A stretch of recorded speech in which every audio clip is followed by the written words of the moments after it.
कहानी की शुरुआत होती है जिमी कलन नाम के एक आदमी से जो अभी अभी जेल से छूटा था। वो सीधा जाकर अपने खबरी से मिला और उससे अपनी गाड़ी, बंदूक और कुछ खुफिया कागजात लेकर चला गया। इन कागजों में प्रेस्कॉट एश्टन नाम के एक आदमी के बारे में जानकारी थी। इसके बाद कलन सीधा प्रेस्कॉट के ऑफिस पहुंचा और उसे गोली मार दी। जल्द ही ये मामला FBI तक पहुंचा और एजेंट हम्फ्रीज और सिसिरो मिलकर इसकी छानबीन में लग गए। उधर कलन ने वापस जाकर अपने खबरी को कुछ पैसे दिए और बाकी नाम बताने को कहा। वहीं दूसरी ओर हम एक किलर को देखते हैं जिसे किसी आदमी ने कलन को मारने का मिशन सौंपा था। इधर FBI ऑफिस में डिटेक्टिव सिसिरो को कलन के बीते हुए कल के बारे में कुछ खास जानकारी मिली। उसने हम्फ्रीज को बताया कि कुछ साल पहले कलन और उसका भाई एक बैंक लूटने गए थे। हालांकि उनका प्लान कामयाब रहा, लेकिन बदकिस्मती से किसी ने उनकी खबर दूसरी गैंग को दे दी। अचानक उन पर माफिया गैंग्स ने मिलकर हमला कर दिया क्योंकि वो लोग बैंक से लूटे हुए पैसों को हथियाना चाहते थे। वो कलन और उसके भाई गैरी पर अत्याचार करने लगे, लेकिन गैरी इतनी जल्दी अपनी लूट का पता बताने को राजी नहीं था।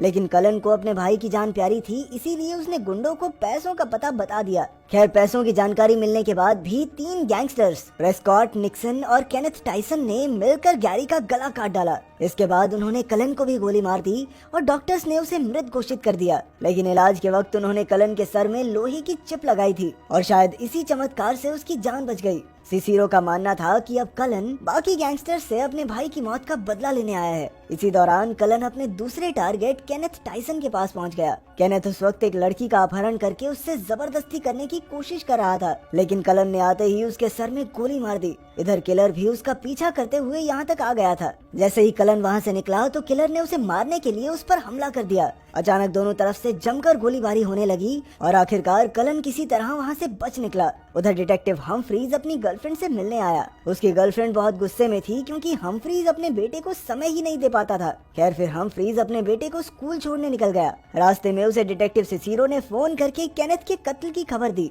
और उसे तुरंत वहाँ पहुँचने को कहा। वहाँ पहुँचकर हम्फ्रीज को पता चला कि केनेथ कई लड़कियों के साथ अश्लील हरकतें करके वीडियो बनाता था। फिर सिसिरो ने उसे बताया कि लोगों ने यहाँ एक और शूटर को भी देखा है जिसने कलन पर हमला किया था। उधर किलर अड्डे पर काफी गुस्से में बैठा था क्योंकि आज वो कलन को मारने का मिशन पूरा नहीं कर पाया। उसने अपनी गर्लफ्रेंड लिली को इस बारे में बताया तो लिली ने उसे भरोसा दिलाया कि आज नहीं तो कल तुम कामयाब जरूर होगे। उसकी बात सुनकर किलर शांत हो गया और उसने खुश होकर लिली को उससे शादी करने को कहा। उधर कलन अपने दुश्मनों को खत्म करके अपनी गर्लफ्रेंड नान के घर आ पहुंचा, लेकिन उसे देखकर धक्का लगा कि नान ने जिंदगी में आगे बढ़कर अपना परिवार बसा लिया था। कलन ने उससे अपने बच्चे के बारे में पूछा जो जेल जाने से पहले नान के पेट में था, लेकिन नान कहने लगी कि उसका मिसकैरेज हो गया था क्योंकि वो कलन के साथ जिंदगी नहीं बिता सकती थी। ये सुनकर कलन को गहरा सदमा लगा और वो वहाँ से जाने लगा, लेकिन पीछे से नान ने कहा कि वो उसके साथ है। वो चाहती थी कि कलन अपने भाई की मौत का बदला जरूर ले। वहीं दूसरी ओर किलर ने लिली से शादी कर ली और दोनों जश्न मनाने निकल गए।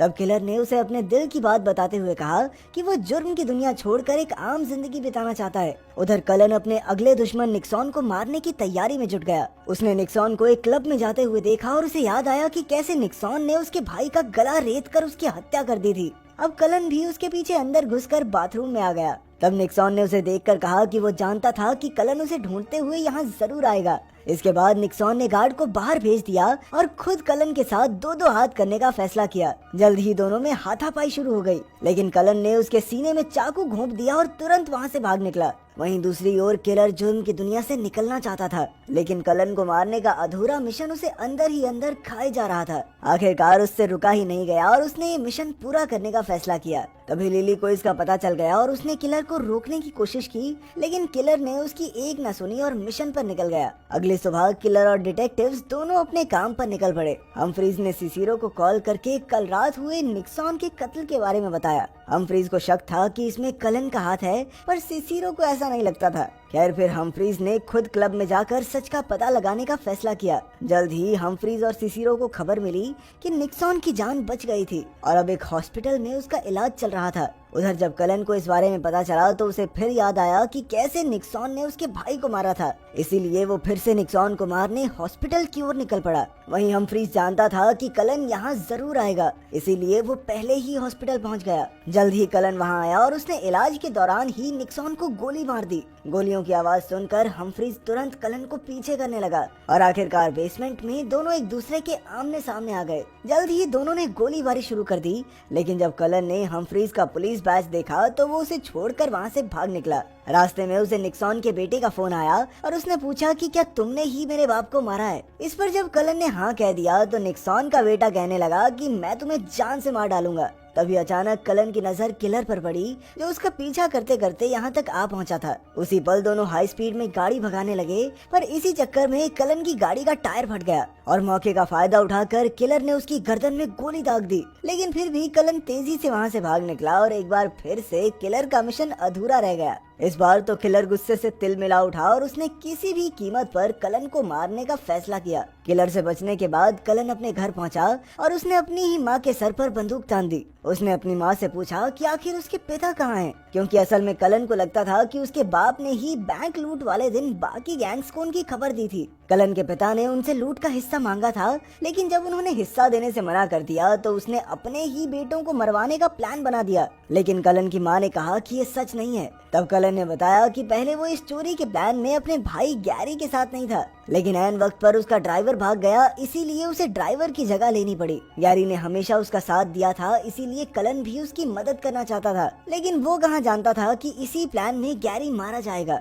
इसके बाद कलन की नजर एक तस्वीर पर पड़ी और उसने मारिया को देखा जो उस वक्त गैरी की गर्लफ्रेंड हुआ करती थी। तब उसे एहसास हुआ कि उस दिन उनके पिता ने नहीं बल्कि मारिया ने उन्हें धोखा दिया था। अब उसने गैरी की अस्थियां उठाई और मारिया को ढूंढने निकल पड़ा। उधर हमफ्रीज जब ऑफिस पहुंचा तो सबने उसकी काफी तारीफ की, क्योंकि वो हॉस्पिटल में कलन को पकड़ने के काफी करीब आ गया था। फिर सिसिरो ने उसे बताया कि गैरी के कत्ल में सिर्फ छोटे मोटे गैंगस्टर्स का ही हाथ था और उनमें से किसी ने भी आज तक कोई बड़ा गुनाह नहीं किया। इधर कलन का अब सिर्फ एक आखिरी टारगेट बचा था जिसका नाम था अलेक्जेंडर जैरेड। जल्द ही उसने जैरेड को ढूंढ निकाला जो कि अब एक क्रिश्चियन नेता बन चुका था। जैरेड ने भी कलन को देखते ही पहचान लिया और दोनों सैर करने निकल गए। जैरेड कहने लगा कि अब वो ईसाई धर्म का सत्संग करता है और उसने हाल फिलहाल एक लड़के को भी गोद लिया है, लेकिन कलन ने कहा कि इससे तुम्हारे पाप तो नहीं धुल जाएंगे ना। तब जैरेड ने सफाई देते हुए कहा कि वो गैंग का हिस्सा जरूर था, लेकिन वो नहीं जानता था कि बाकी गैंग वाले गैरी को मारने की फिराक में थे। उसने उन्हें रोकने की भी कोशिश की, लेकिन वो गैरी को बचा नहीं पाया। जैरेड ने कहा कि उसे तो सिर्फ दरवाजे की रखवाली करने के लिए बुलाया गया था और सच में उसे इस प्लान के बारे में कुछ भी मालूम नहीं था। इसके बाद उसे जेल की सजा भी हुई और वहाँ से जब वो बाहर निकला तो एकदम बदल चुका था। तब उसने अपने गुनाहों से तौबा कर ली और अपनी पूरी जिंदगी लोगों की भलाई में लगाने का फैसला किया। उसकी कहानी सुनकर कलन का भी दिल पिघल गया और वो जैरेड को गोली नहीं मार पाया। आखिरकार उसने जैरेड को माफ करके घर वापस लौट जाने को कहा। इसके बाद कलन एक कैंप में अकेला बैठा था कि अचानक किलर वहाँ उसे मारने आ पहुंचा। उसी वक्त डिटेक्टिव हमफ्रीज भी वहाँ आ गया और उसने सिसिरो को फोन करके बताया कि वो कलन को पकड़ने जा रहा है। ये सुनकर सिसिरो घबरा गई और उसने हमफ्रीज को बाकी पुलिस वालों के आने तक इंतजार करने को कहा, लेकिन हमफ्रीज कहने लगा कि इतना वक्त नहीं है। दूसरी ओर अंदर कलन ने अपनी लिस्ट देखी जिसमें उन सभी लोगों के नाम थे जिनसे उसे बदला लेना था। उसने देखा कि अब सिर्फ एक नाम बाकी था और वो था उस आदमी का जिसने किलर को कलन को मारने का मिशन दिया था, लेकिन कलन नहीं जानता था कि आखिर ये है कौन।